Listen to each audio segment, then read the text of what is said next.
السلام علیکم ورحمۃ اللہ تعالیٰ وبرکاتہ۔ امید کرتا ہوں کہ آپ حضرات عافیت و خیریت سے ہوں گے۔ آج کا جو میرا ٹاپک ہے مفتی سلمان ازہری صاحب کا ایموشنل بیان قیامت کے متعلق اور جو ایران میں جو حالات چلے ان کے متعلق۔ چلیے شروع کرتے اس ویڈیو کو۔ تیل اور گیس کے معاملات میں آج دنیا جوجھ رہی ہے۔ صرف یہ انڈینز کا مسئلہ نہیں ہے، تقریباً دنیا کا۔ اور آپ کو اندازہ ہونا چاہیے یہ جو جنگ چل رہی ہے امریکہ ایران اسرائیل کے بیچ میں، سب کو خبر ہے، تقریباً آج انٹرنیٹ سے سب لگے ہوئے ہیں اور خبریں لیتے رہتے ہیں۔ ایران کے پاس ایک ہرمز اسٹریٹ ہے جس سے سارے شپس گزرتے ہیں۔ دنیا وہاں سے اپنے تیل اور گیس اور فرٹیلائزر کی کھپت کرتی ہے، لیتی ہے، دیتی ہے۔ لیکن حیرت کی بات یہ ہے پوری دنیا وہاں سے جو ٹریڈ کرتی ہے وہ صرف 25% ہے، 75% نہیں ہے، 25% وہاں سے تیل دنیا کا آتا ہے۔ مجھے حیرت اس بات کی ہوتی ہے کہ ایران نے صرف 25% پہ روک لگائی تو ابھی دنیا اس کی حالت یہ ہے، صرف ابھی 20-25% کو روکا گیا ہے، سپلائی چین رک گئی ہے، تو ابھی سے لوگ پینک ہونا شروع ہو چکے ہیں۔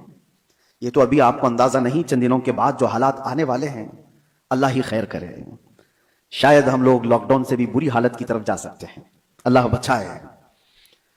یہ تو صرف 25% پر اگر کسی نے روک لگائی ہے تو دنیا پینک ہو رہی ہے۔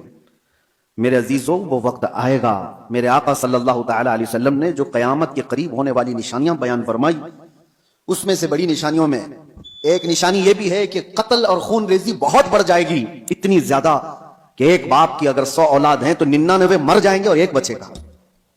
قتل اور حرج اتنا بڑھ جائے گا، مال کی کثرت ہو جائے گی، یہ بھی حدیث پاک میں ہے جو قیامت کی نشانیاں ہیں اس میں۔ اور یہ جو حالات ہیں، ابھی کسی نے ایک حدیث بھی سوشل میڈیا پر نشر کر کے بہت وائرل کیا تھا، اس پر بھی میں آپ سے گفتگو کروں۔ ایک حدیث ملتی ہے، اذا رأیتم عمود احمر قبل المشرق، جب ایسٹ کی طرف سے، اب یہ تو ایریا پورا میڈل ایسٹ ہی ہے، مشرق کی طرف سے تم آگ کا ستون دیکھو تو حضور فرماتے ہیں فَادَّخِرُوا طَعَامَ سَنَتِكُمْ، تو اپنے ایک سال کا کھانا جمع کر لو۔ اور اس میں حدیث میں یہ بھی کہا گیا ہے اذا رأیتم عمود احمر عمود نار احمر، ایسا حدیث کے الفاظ ہیں، فی شہر رمضان، حدیث میں یہ ملتا ہے کہ رمضان کے مہینے میں جب مشرق کی طرف تم آگ اگلتی ہوئی دیکھو تو اپنے سال بھر کا کھانا پانی جمع کر لو۔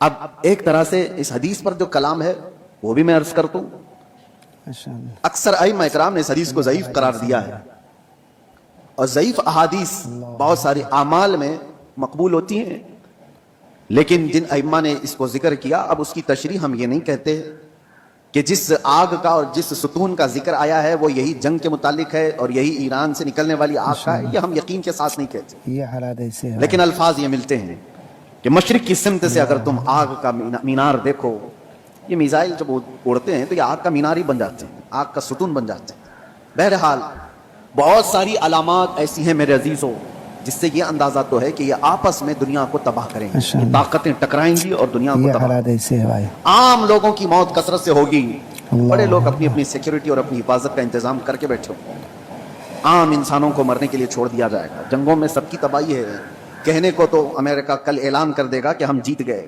جیت کس بات کی ہے؟ کیا انسانوں کے ہزاروں قتل کے بعد کوئی جیتتا ہے؟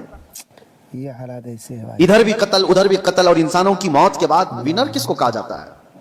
یہ تو صرف اور صرف اپنے نفس کو بڑا بنانے کا ایک ذریعہ ہے، باقی جیت کسی کی نہیں ہوتی جنگوں میں۔